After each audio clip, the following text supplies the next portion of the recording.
Slow Burn Media and Bill Huffman present Who Killed, a podcast that provides a voice for the voiceless.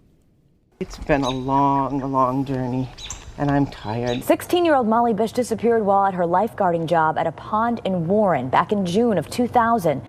What makes this even harder was that the crime scene at the time was virtually destroyed. They thought Molly had drowned. So by the time the experts got in and said, wait a minute, stop.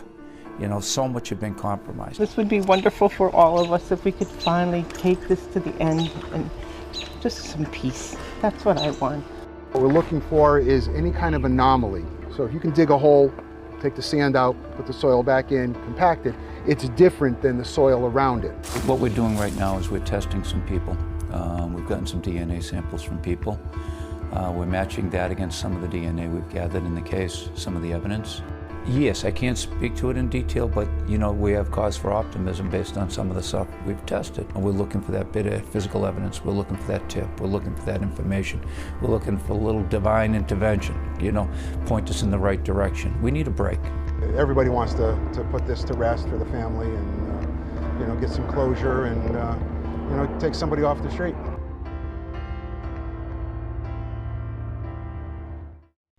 Hello and welcome to episode 116 of Who Killed.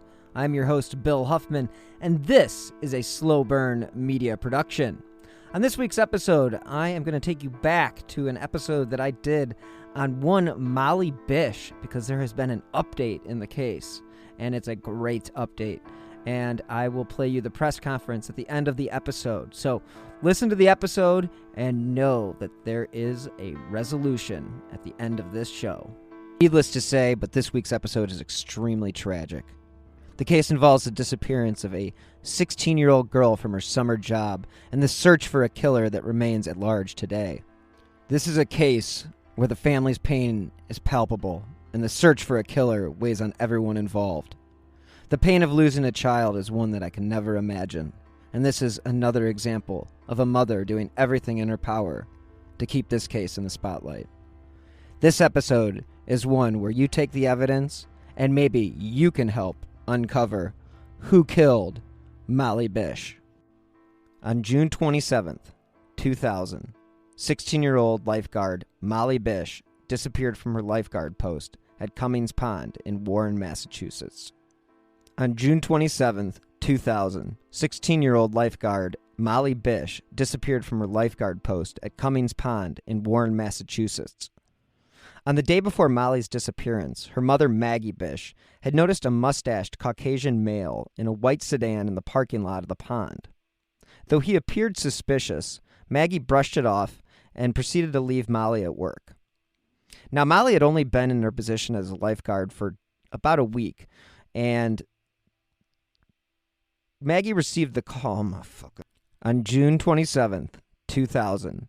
16-year-old lifeguard Molly Bish disappeared from her lifeguard post at Comins Pond in Warren, Massachusetts. On the day before Molly's disappearance, her mother, Maggie Bish, had noticed a mustached Caucasian male in a white sedan in the parking lot of the pond. Though he appeared suspicious, her mother just brushed it off and proceeded to leave Molly at work. Now, Molly had been in this position for only about a week, and it was later that morning that Maggie's phone rang, and it was the police telling her that there had been no lifeguard on duty. Now, her mother's intuition kicked in, and she quickly rushed back to Molly's post, only to discover her sandals and her lunch.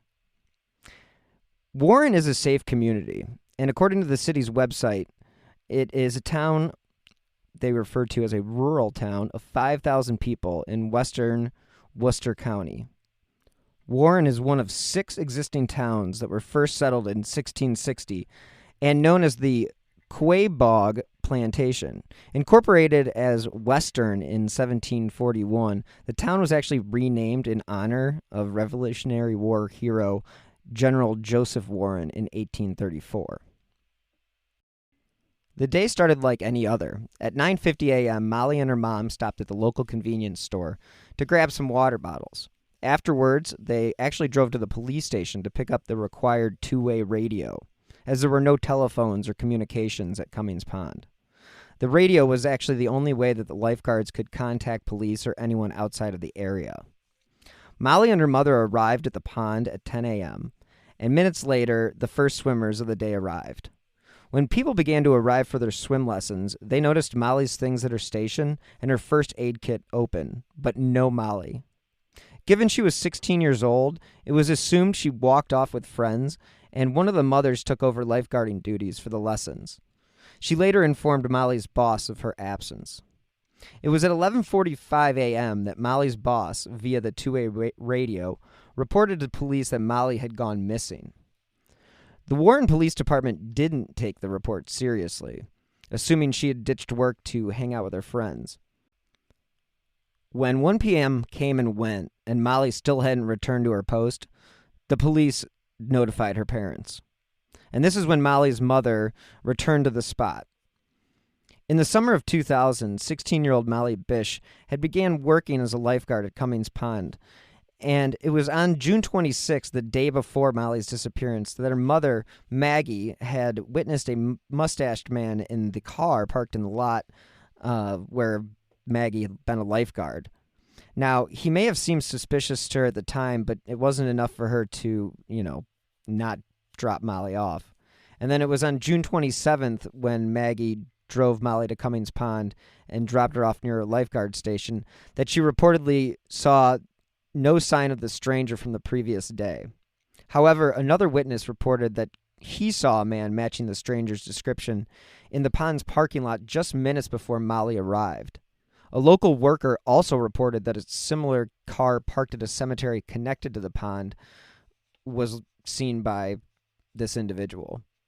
Now, Maggie Bish was the last known person to see Molly before her disappearance, and it was several hours later when police contacted her parents, informing them that she was missing.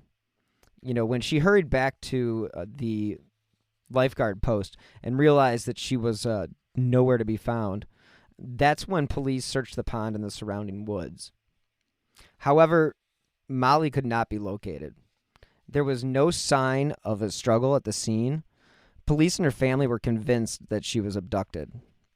Maggie called Molly's sister Heather to try and explain what was going on. They both agreed that something was up, so they headed to the police station to try to find some answers. Unfortunately, they were told by the authorities that there was really nothing that they had to be concerned about. According to the authorities, Molly was probably upset about her friend being hurt in an accident, and she had probably gone to blow off some steam. So they started looking for Molly on their own. They checked to see if anyone had visited her friend at the hospital and found Molly hadn't been amongst her visitors. Heather also went to her boyfriend's house, but he hadn't heard from her all day. Like the police, he wasn't too concerned. They apparently weren't too worried, but Molly's boyfriend and Heather drove to the pond to meet with Maggie. They wondered why Molly hadn't taken her shoes with her if she'd gone off on her own. And while there, Maggie argued with police and said her daughter wouldn't have left her post, as she had been worried about the kids starting swim lessons.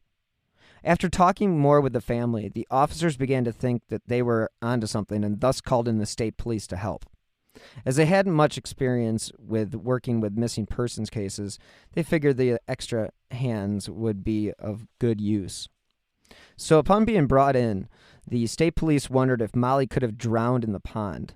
And again, this was something that her family immediately disagreed with, as she was a lifeguard and a strong swimmer. A dive team and boats were still brought in, though, and searched the pond. But after several hours, they didn't find anything. At 6 a.m. on June 28th, law enforcement deployed all units, including a helicopter with infrared imaging and a mounted unit, as well as townspeople initiated their own search parties. And businesses printed and posted missing persons on flyers and put them in their storefronts. Police began to look at a path that led from the beach at Comins Pond to a nearby cemetery, as they thought if someone had abducted Molly, they could have exited the area through this path and not have been seen. Since Molly's first aid kit was open, investigators speculated that someone could have faked an injury, i.e. Ted Bundy, and she may have been abducted while trying to help them. This triggered Maggie's memory, and she realized that she might have seen her daughter's abductor the day before, and this is when the mustached man was brought up to the authorities. And again, like I had mentioned before, the day had started off, like any other. But she did notice this individual when she had dropped Maggie off the day before. And it appeared to her that he was glaring at her. But Maggie did stay with Molly while she organized her station and only left when the man eventually left the parking lot.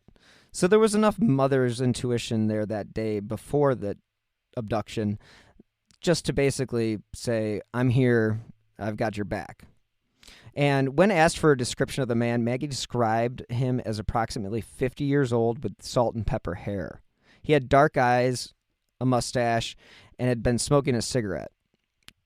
Maggie worked with an artist and made a composite sketch of the unknown man.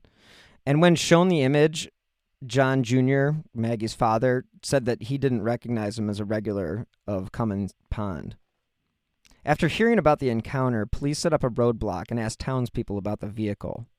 This is when they learned that the car had been seen at the cemetery near Comins Pond a few days prior, as well as the district attorney's office had ordered a search of 125 white vehicles from the area. But given they couldn't determine the type of vehicle that Maggie had seen, it really didn't result in any new leads. Thousands of tips were called in from across the country regarding the man, but those didn't result in anything either. When police returned to Comins Pond, they found the scene had been contaminated by those who had first responded. There were too many fingerprints and footprints, and they had found a ton of used cigarettes. As such, they were unable to find any concrete evidence. Since they had no physical evidence to work on, police began to think up theories about what could have happened to Molly. One was that she had voluntarily left, as there were reported sightings from across the country, but her family firmly believed that she would never have left without telling them. Another was that she knew her attacker. While her boss and her boyfriend were considered persons of interest at the time, the former had an alibi, and the latter, while uncooperative with the investigation, did pass a polygraph test. Molly's disappearance led to the largest and most expensive search in Massachusetts history. Almost 3 years later, on June 9th, 2003, a hunter passing through the woods in the Whiskey Hill area of Palmer, Massachusetts, located about 5 miles from the Bish family home, spotted a blue bathing suit matching the description of the suit that was last worn by Molly. When police received this information, they conducted an extensive search of the area, and they actually recovered her body. Investigators focused on local residents, while the Bishes were forming a theory of their own. Quote, I don't believe any of these people work around here who are involved in this. This is the work of a professional. He knew what he was doing, said John Bish, Amy's father. And it wasn't just a theory. Maggie Bish believed exactly 24 hours before Molly disappeared is when she saw the mustached man hanging out at Comins Pond. Police have released 2 composite sketches. Police discovered that Molly's mom wasn't the only person that had seen the white car in the area the day that Molly had disappeared, because there were other sightings of the car as well. The first came at the base of Comins Pond Road, and then later at the end of a trail from the beach to the cemetery. And this is where John Bish believes the scene itself provides hints as to what happened next, starting with that open first aid kit. Quote, I think this was just someone who said, I need a Band-Aid. I've cut myself. Do you have something? Then, after Molly turned to open the kit, John thinks the kidnapper forced her up the cemetery trail since her shoes were left behind. He says Molly never would have voluntarily gone up that hill barefoot. And District Attorney John Conte pursued the white car theory seriously, and his team did a cursory search of 125 cars. But his investigators believed the abductor had to live nearby. They began interrogating local sex offenders. At least one of those questioned was a convicted child rapist, and he bared a striking resemblance to the sketch. And this man also admitted to meeting Molly at a party. Like a lot of missing person sketches, Molly's has become one of the most recognized drawings in Massachusetts history. But police have never been able to identify the white car man. They received over 4,000 leads, and they do store them in a database, but they admit they don't have much to make a case. And then 3 years went by, and a clue. A piece of Molly's clothing was discovered on a wooded hillside 5 miles from the pond where she vanished. It was the first major clue in the case. But the big break comes with a caveat, as the piece of clothing was discovered by an ex-cop named Tim McEwen, who had an obsession with an entirely different crime, the abduction of another young girl from the area. And that was in August 1993, when Holly Peranian, age 10, went walking along a county road near her grandmother's house in Sturbridge, Massachusetts, and basically vanished. All searchers found was one small shoe. And in the following weeks, Holly's parents, Richard and Tina, and grandmother Maureen, went through the same ordeal the Bish family would experience 7 years later. 10 weeks after her disappearance, local hunters discovered Holly's remains in the woods nearby. And Holly's mother said the worst part of it was wondering who it was who did this to her daughter. At the time, investigators weren't able to figure out who killed Holly Peranian. But several years later, McEwen couldn't get Holly's unsolved murder out of his mind. Quote, "I thought of the innocence of this child and her life taken away by a predator. It made me realize there's real evil out there. There's evil out there, and I wanted to do everything I could to help her." So McEwen started his own investigation, but he says his superiors were not sympathetic. While writing a true crime account of Holly's murder, McEwen became increasingly fascinated with its similarities with the Molly Bish case. They were both young, blonde girls who vanished in a rural area, just a few miles apart. McEwen now went to the Bish family asking for permission to investigate Molly's case as well. 2 weeks later, police made a startling announcement. They discovered pieces of a weather-beaten bathing suit, much like the one Molly Bish was wearing. McEwen discovered the suit, and he says a local hunter, Ricky Boudreau, led him to the site. Boudreau says he had actually seen the blue suit months earlier, but he had forgotten about it until he crossed paths with McEwen. The bathing suit was sent to the laboratory, and another intensive ground search began. And District Attorney Conte said they wanted to solve this case more than anything and bring back Molly to the Bish family. John and Maggie Bush heard the news that they had been dreading, the discovery of human bones, an upper arm bone from a person 14 to 20 years old. Over the next few days, more grisly discoveries were made, including another rib and vertebrae, which ended up totaling 20 bones. The remains of Molly Bish were identified on June 9th, 2003, after human bones and teeth were just found miles away from the pond where she disappeared. Let's hear from this week's sponsor, BetterHelp.com. As you guys know, 2020 was terrible, and things are still pretty terrible. But today I am happy to tell you about BetterHelp.com. Because if there's anything that's holding you back or interfering with your happiness, BetterHelp Online Counseling is there for you. You can connect with a professional counselor in a safe and private online environment, and it's really convenient because with the current state of the world, it really needs to be. So now you can get help on your own time and at your own pace. All you have to do is schedule secure video or phone sessions, and you can also chat and text with your therapist. BetterHelp really is there for you. They have over 3,000 U.S. licensed therapists across all 50 states. And if, for whatever reason, you aren't happy with your counselor, you can request a new one at any time.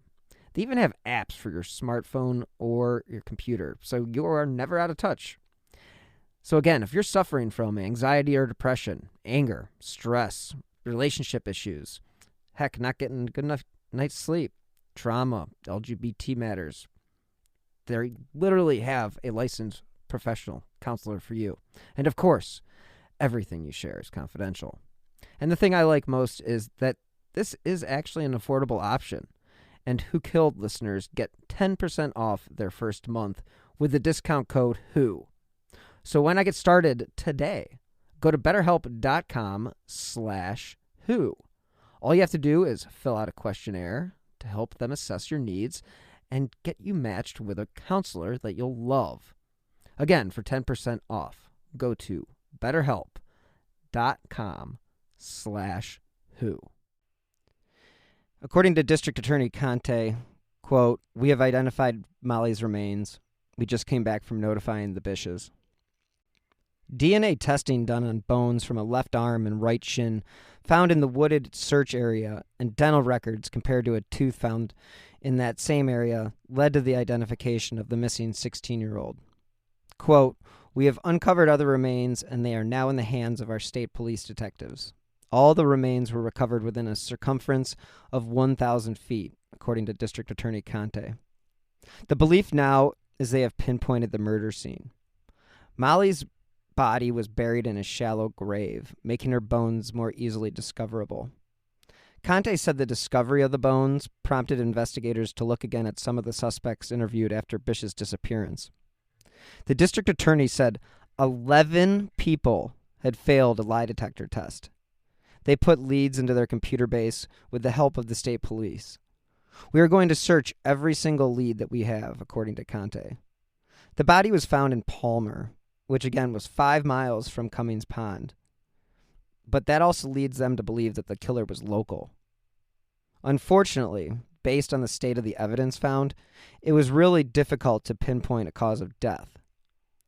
All the bones were found near where a hunter discovered the bathing suit, and it was definitely the one that Molly was wearing the day that she disappeared.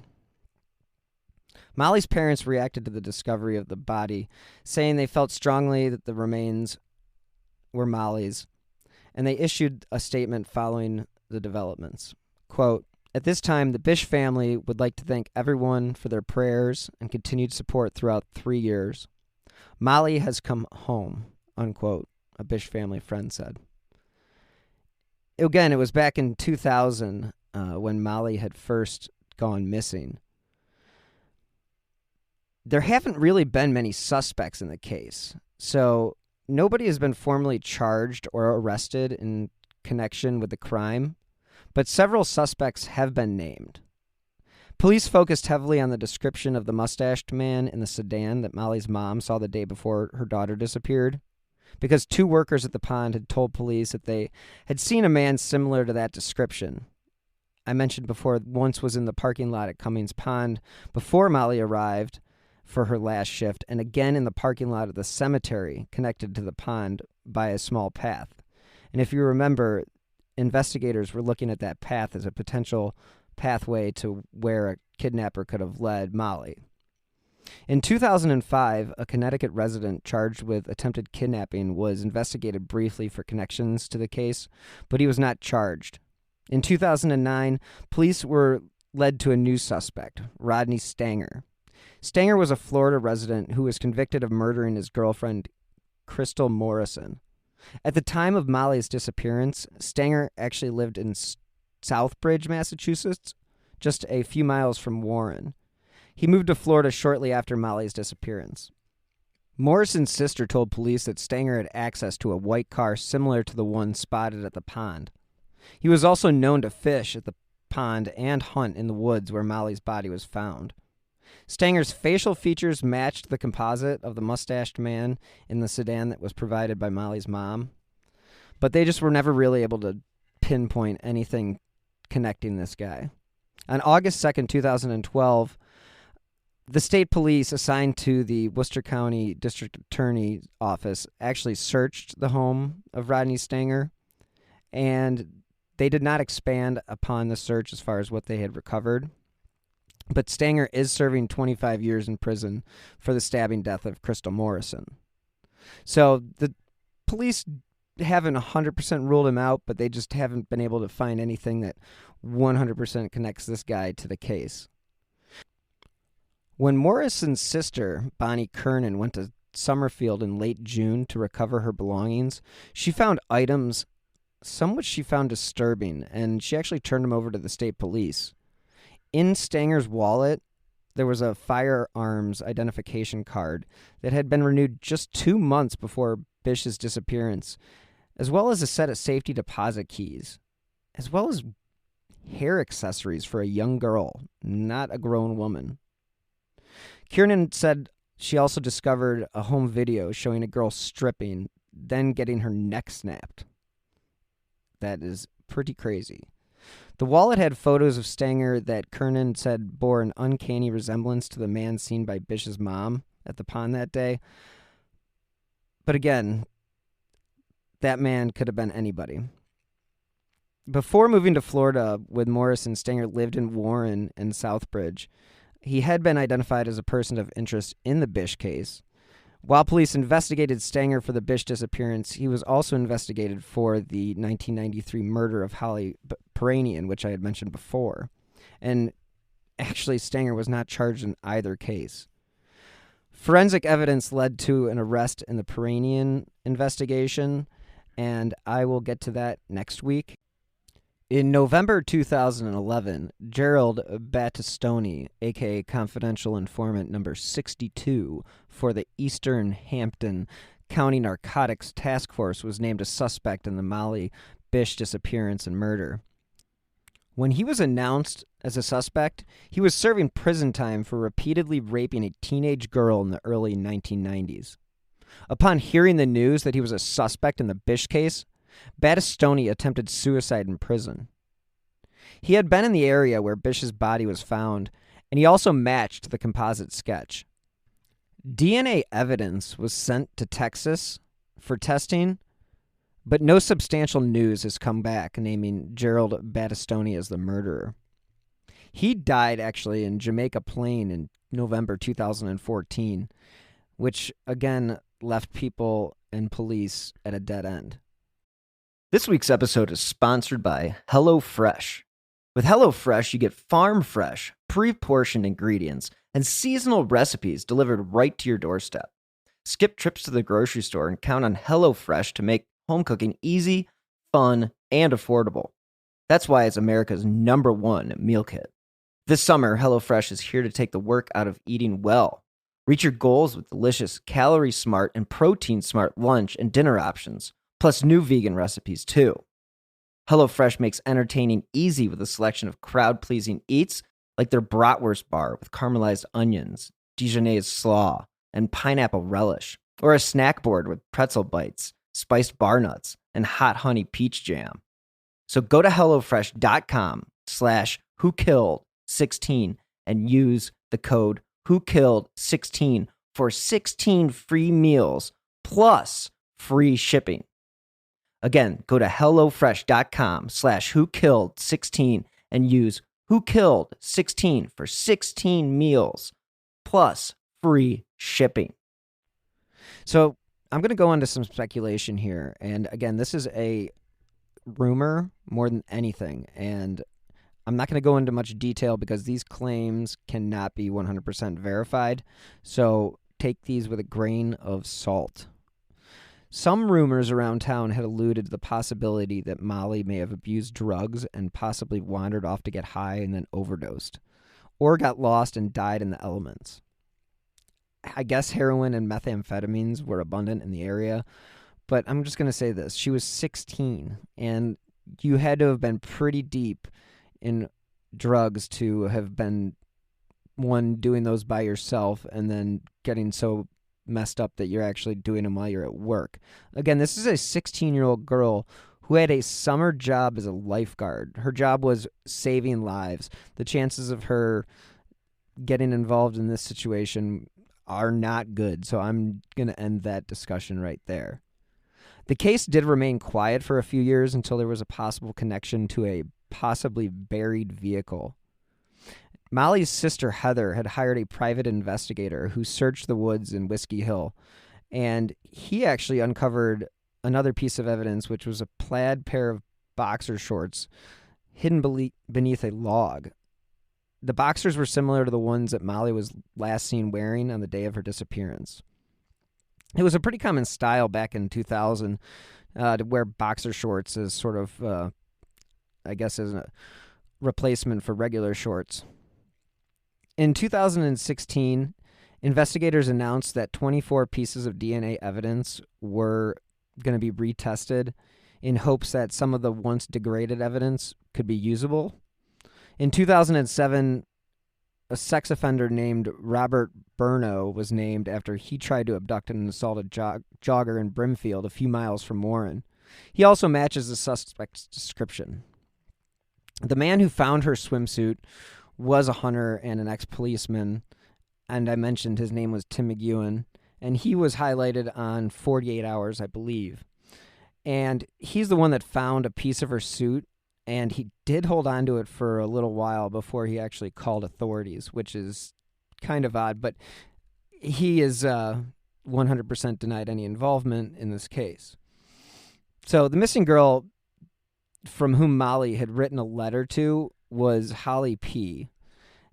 I mention this now because it was kind of common practice back in the 80s, 90s, when people had gone missing, for students to write a letter to that missing person and kind of just say, hope you come home.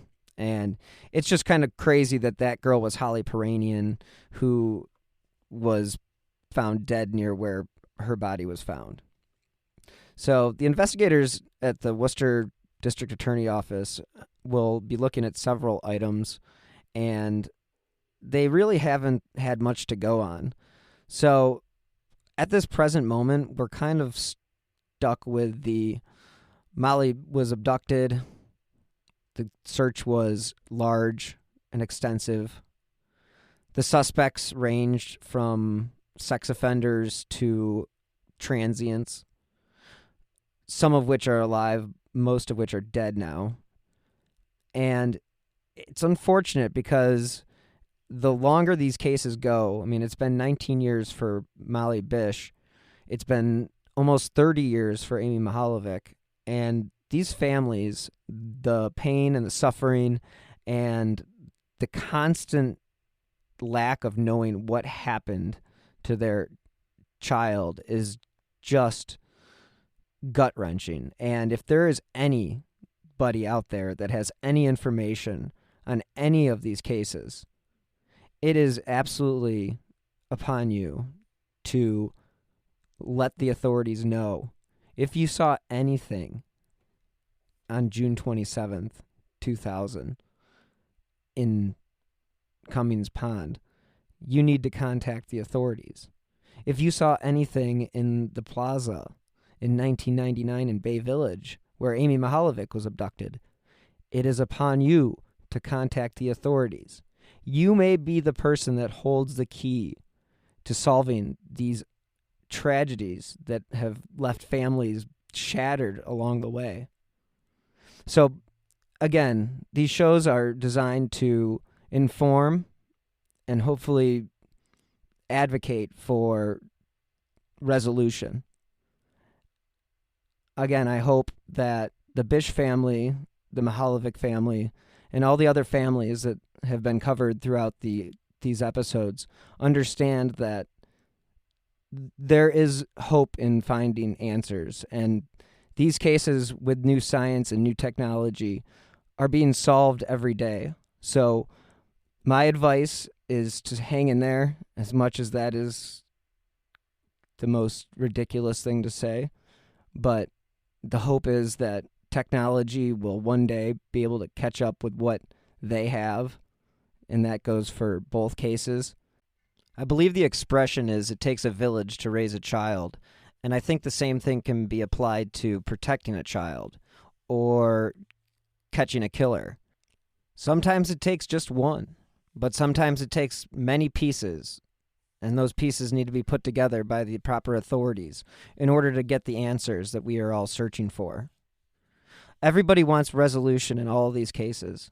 Anything cold, anything old, anything like Amy's, anything like Molly's, anything like Shakira's, anything like David Widlack's. All of these cases need closure.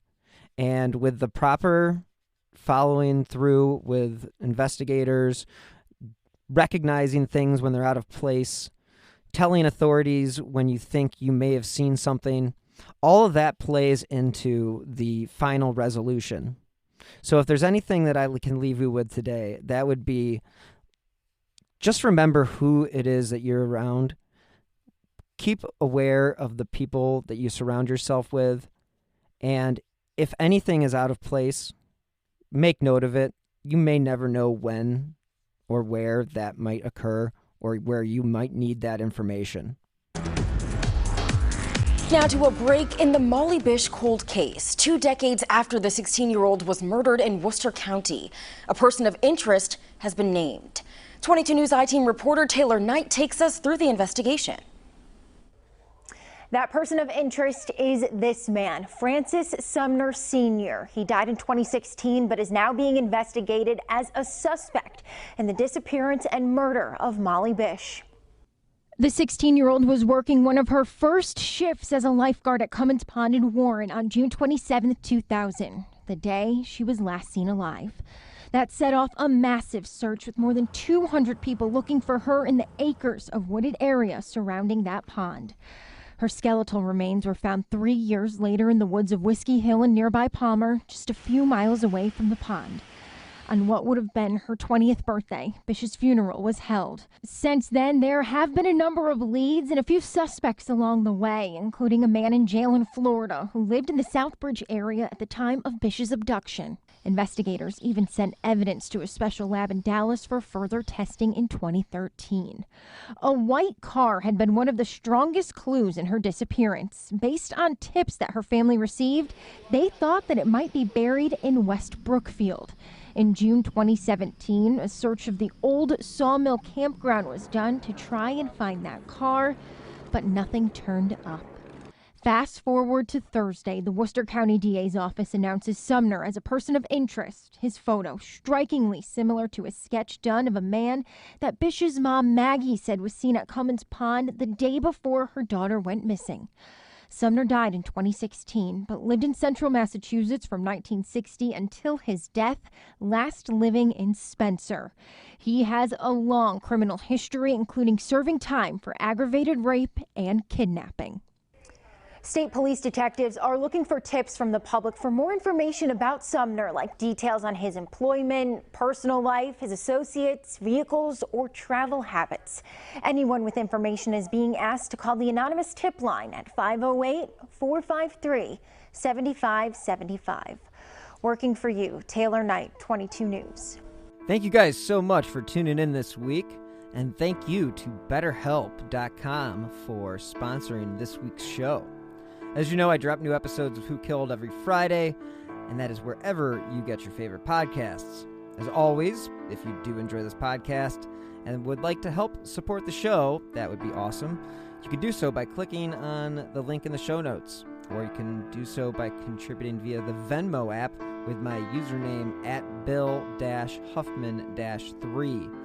And please note that without your contributions, these shows would not be able to be on the air. You can also support the show by leaving a 5-star review on Apple Podcasts or wherever you're listening to this show at this moment. Those 5 stars actually do help keep the cases that I cover in the spotlight. Now, if you'd like to stay up to date on the cases that I have covered, as well as the new shows that I have in the pipeline, please follow me on Twitter at BillHuffman3. Thank you so much again for listening, and until next time, be healthy, and as always, stay safe.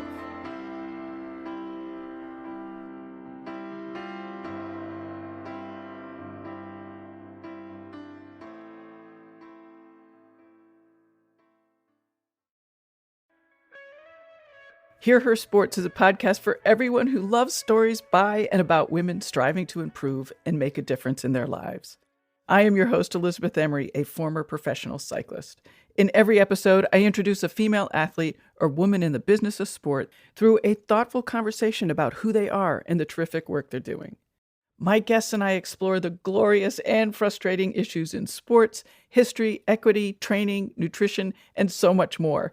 Join us for inspiration, for community, and for love of being a strong, athletic woman.